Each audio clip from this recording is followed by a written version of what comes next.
Could you please discuss free will and Sam Harris's and others' ideas of its non-existence? Well, that's a good complicated question to kick things off. So I want to tell you a little bit about how to conceptualize free will, I think, first, because it's obvious that we don't have infinite free will. Our choices are constrained in all sorts of ways. And I think part of the reason that there's a continual discussion about free will in the philosophical literature is because just conceptualizing the issue properly is extraordinarily difficult. So I like to think about it, at least in part, the way that you think about a game. You know, if you're playing a game, obviously the game has rules. So if it's a chess game or a basketball game, then there are things that you can do and things that you can't do. And so it's a closed world in some sense. But the fact that there are things you can't do when you play a game also seem to open up a universe of possibilities for things that you can do. So chess obviously constrains you to a board and to a certain number of men and to a certain pattern of rules. But the strange thing is that when you put in those rules, because rules sound like limits, they sound always like things you can't do.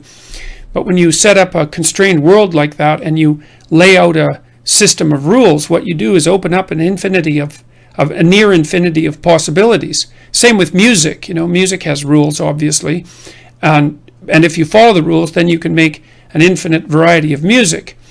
And so there's a very interesting dynamic that's hard to understand between constraint and possibility. And there's a deep idea that's associated with that I read in some Jewish commentary on the biblical stories that I read a long time ago, talking about the relationship between God and man. And the idea was that God, imagine a being with the classical attributes of God, omniscience, omnipotence, and omnipresence, all-seeing, all-knowing, and all-powerful. What does a being like that lack? And obviously the answer is nothing, right? Because by definition, those three traits provide for absence of limitation. But then that's exactly what's lacking, is limitation. And there's some strange connection between limitation and I was saying, limitation that's rule governed, as I mentioned before, and the opening up of possibility. So it isn't necessarily the case that now determinism and limitation aren't exactly the same thing, but they're analogous and they need to be discussed together. Okay, so that's the first thing, is that whatever our free choice is, it isn't limited. It's limited. It's deeply limited. Now, here's another thing. If I take my arm and I go like this, you see, I'll do that again. Now, you see there's a movement like that, and then my hands stop just before my other hand. Now, it takes a certain amount of time for the neural messages to go from my brain to my arm and back. And the time it takes my hand to go like this and stop is actually shorter than the time it takes a message to get to my brain and back. So what that means is that when I plan this movement, which is called a ballistic movement, it's called a ballistic movement because it's like a bullet. Once you let it go, it's gone. There's no calling it back. I've actually organized the neurological and muscular sequences that enable that action before it's implemented. I set all that up, and then it's released, and the whole thing cascades. And so once the action has been released, let's say, then I don't really have any free will because I can't stop it. Now, so you think about that. It looks like there's a temporal gradient with regards to free will, is that as you look out into the future, perhaps the farther out you look into the future, the farther down the road, let's say, the more free your choices are. But the closer they get to implementation, the more they become deterministic, governed by standard causal processes. And there's some transition point where they change from being what we would describe as choice, that we haven't got to free choice yet, but at least to choice. There's some transition point between that and ballistic movement. Here's another way of thinking about it. Like we know, for example, that people who are expert at playing the piano look ahead of where they're playing. And they're doing the same thing. They're watching the notes. They're seeing where they're going. And then they're disinhibiting the automated structures that enable them to play what they've practiced so thoroughly. They're disinhibiting those structures. And then they go automatically. And then what happens if you make a mistake is that consciousness notes the error and then unpacks the motor sequences that have been practiced, and then you re-practice them and sequence them again until they become automatic and deterministic. So there's choice in that you're reading ahead, but there's no choice in that once you've read ahead and disinhibited the actions, then they run ballistically.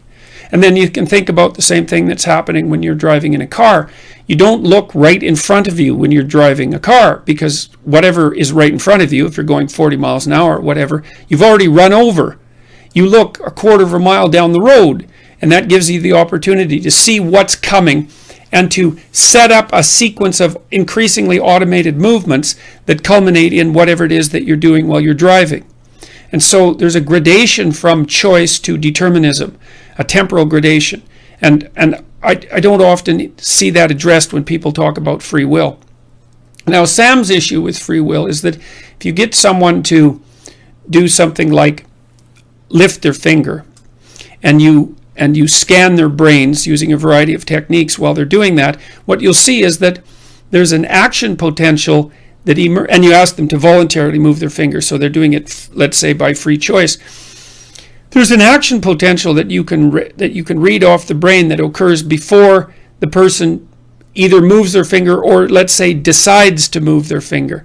And that occurs quite a bit before the feeling of voluntarism or that voluntary act. And so that's been read by Benjamin Libet, who did the experiments, as indication that even the feeling of voluntary choice is determined. But I don't think that that's a very useful way of addressing the issue, because the issue of when you lift your finger up again is it requires pre-programming to disinhibit. Like, you know how to do this, right? You don't have to learn to do that. So you have a little automated circuit that does this sort of thing. All these finger movements and everything, you can see babies practicing them. And they develop automated circuitry that tends to be posterior left hemisphere in order to run those automated processes out. And what you're basically doing when you decide to do something that's a routine that you've already practiced, or made out of subroutines that you've already practiced, is disinhibiting them. And the degree to which you might regard that as free exactly is unclear, as are the temporal limitations. So I don't think that Libet's experiments demonstrate conclusively that there's no such thing as free will, even though there are action potentials that indicate that there is brain activity signaling even the onset of a voluntary choice early. Now, another thing that we might look at in relationship to that is,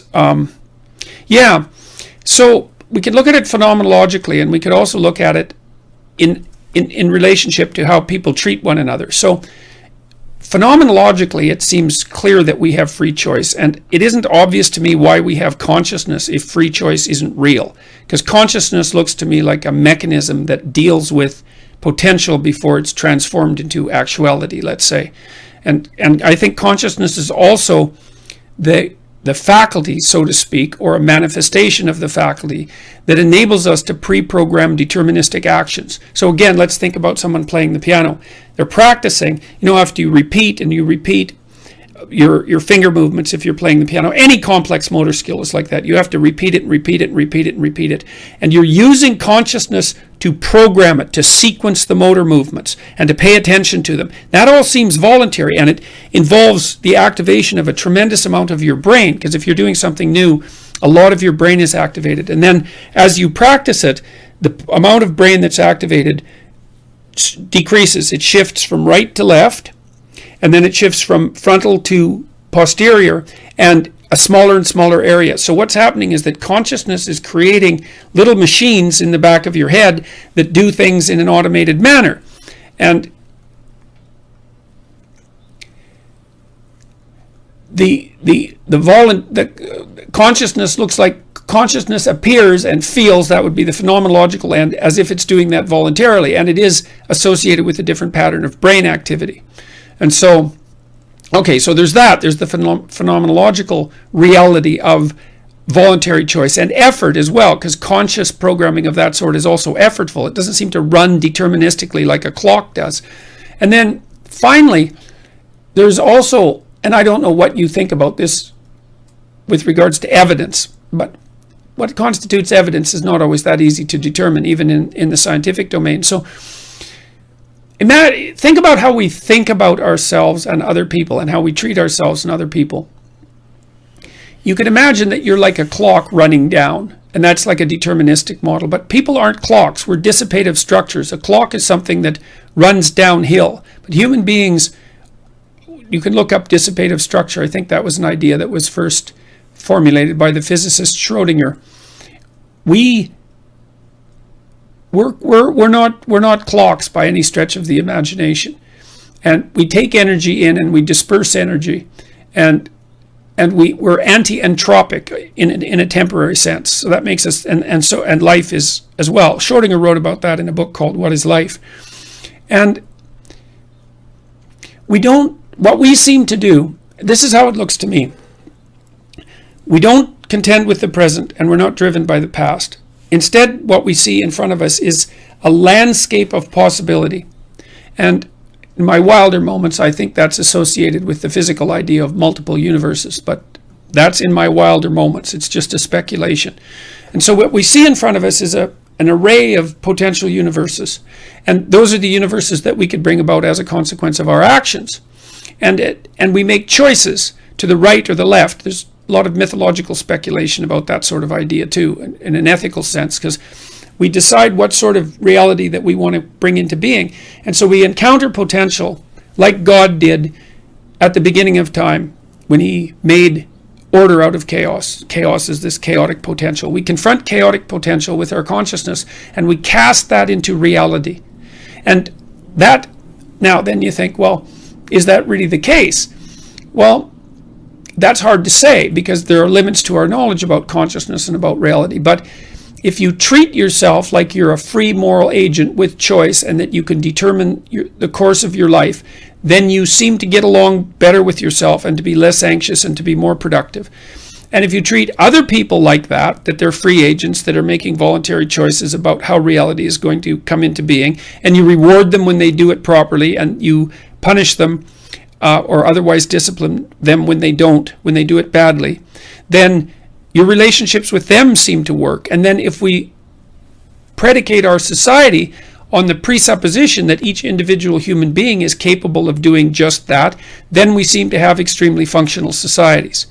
And this is something that Sam Harris has been taken to task for many times, is if you dispense with the idea of free will, how is it you organize your relationship to yourself, your interactions with your family, and your relationships with the broader social community? It's a very complicated issue.